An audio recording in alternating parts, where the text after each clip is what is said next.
Financial security, so to say, begins with disciplined savings.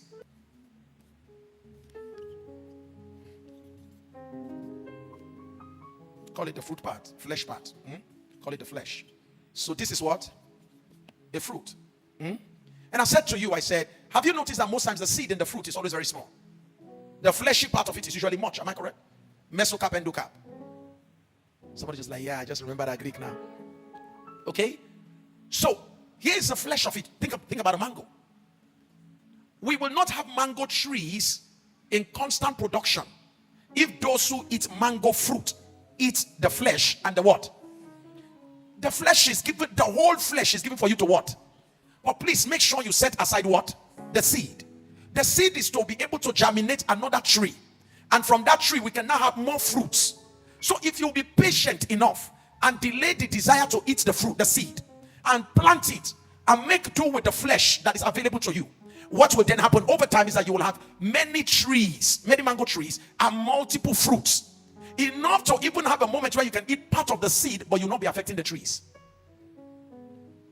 For a man who owns mango trees, if he chooses to eat mango seed, he already has trees that will regenerate them.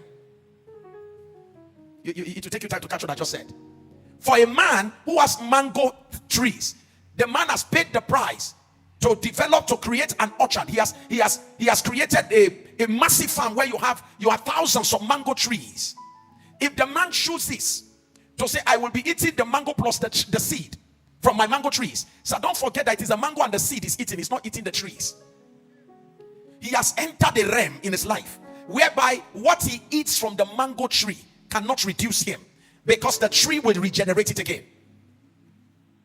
But it took him years. Am I talking to somebody here? It took him years to be able to achieve this. That is why the journey towards wealth creation requires patience. It will take time. But the earlier you begin, the better. So for a Warren Buffett, who is a billionaire today, if he chooses to buy a private jet, a citation jet of $50 million, sir, that is not going to affect him negatively, because he already has a system, a wealth creation system. Are you following what I'm saying now? He already has trees that will always produce fruits. So whatever fruits he chooses to eat, there are still trees that will generate fruits to cover up for what he has eaten.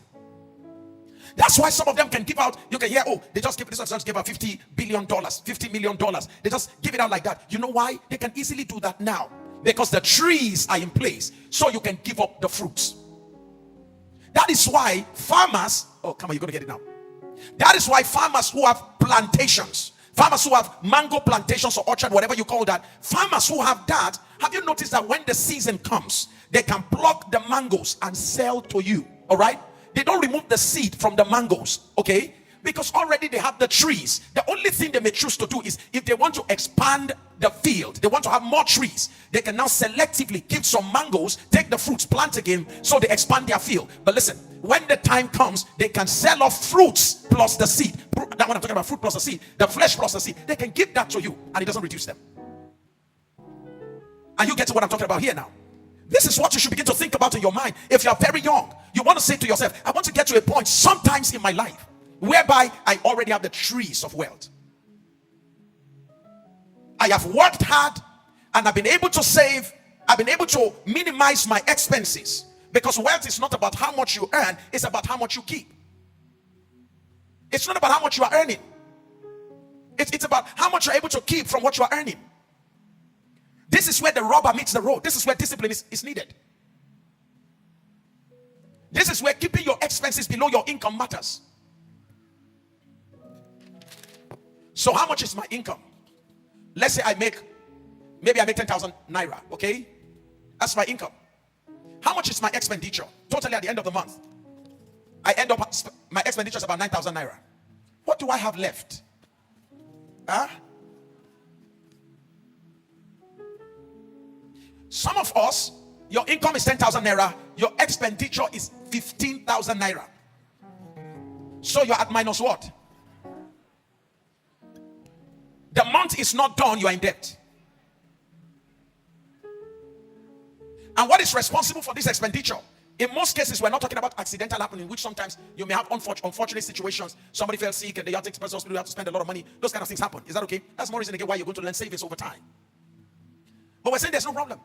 The issue is just that you are very spontaneous. Very spontaneous. You see, you just saw this. My God. They must not dangle anything before your face. Just look at your neighbor. The pastor is talking to you, not me. I'm okay. Chiffon, chiffon.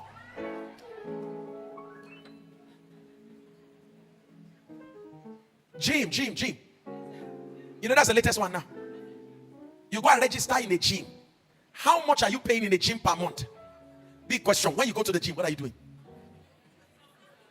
I just decided to check if there's a brother here. If there's a checking if you're going to find a girl here. If somebody can just admire you, you are beautiful. That's why you pay to be admired. That's what you're doing. But let's even assume that that's okay with you. You just choose to do that. We're saying, can you look at your expenses? A big question. Do you need to be spending on the things you are spending on now?